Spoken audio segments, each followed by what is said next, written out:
ॼाणो तफ़सील लाइ वॾी महिरबानी।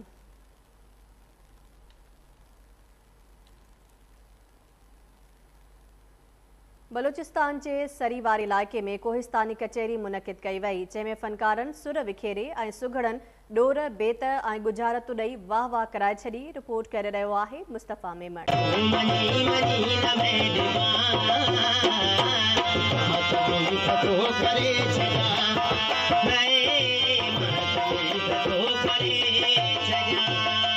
पाकिस्तान के शहर सरीअ में गुलशाह जे दरगाह ते एक कोस्तानी कचहरी रखी हुई है। उनमें कोस्तान के मुख़्तलिफ़ फ़नकारनि सुगड़नि शिरकत कई है। उन प्रोग्राम में मुख़्तलिफ़ इलाक़नि खां आयल माण्हुनि ऐं शौक़ीन वॾे अंग में शिरकत कई। अचो त पाण उन में मौजूद फ़नकारनि खे ॿुधूं। कोस्तान जा कचहरी जेके महफ़िलूं थींदियूं आहिनि तमामु सुठे नमूने सां थींदा आहिनि, पर हाणे इंसान जो माना जेको कोरोना बीमारी वधियो आहे न, इहा दिलचस्पी माना टुटी वियो आहे।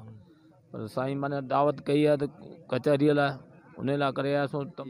हिकु कोहिस्तान जी जबल जी पट्टी आहे जिथे सिंध जी तहज़ीब ऐं सकाफ़त खे हिननि दोस्तनि पंहिंजे महिनत सां उजागर कयो आहे। हिकु कोहिस्तान जी पंहिंजी रवायत आहे ऐं ही सकाफ़तूं कोहिस्तान में मल्हाई वञनि थियूं, सिंध जे हर कुंड कुर्च में, पर हिते तहज़ीब जे हिसाब सां हिकु कुझु नयूं शयूं असां ॾिसूं था।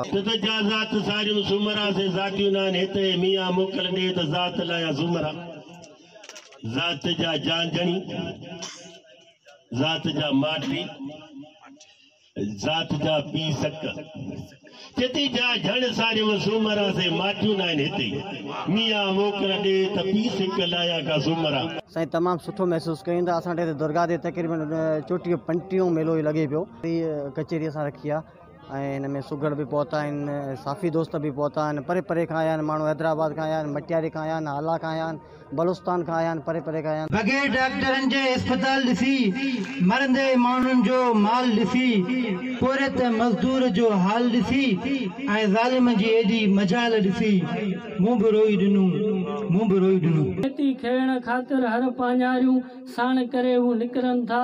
ॿार जेके में मार असांजा थेला खणी स्कूल वञनि था। धनार बि धण पंहिंजे सां खीर थर जो सैर करण लाइ रेडिया कच्छ में रवाना थियनि था।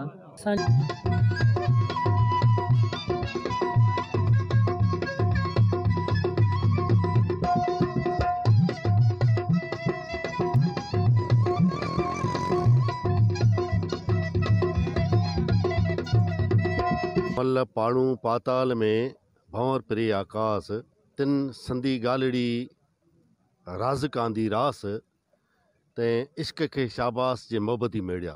मथो ढार ठरे अला ढींदस मासूम रन खे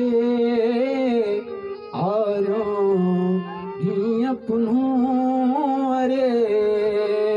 क़िस्म जी कचहरियूं जेके माण्हुनि जे लाइ हिकु टाइम ते तफ़री मुहैया कनि थियूं, उते हिक ॿिए सां हाल अहवाल ओरण जो ज़रियो आहिनि। मुस्तफ़ा मेमण, KTN न्यूज़, थाणो बुला खान।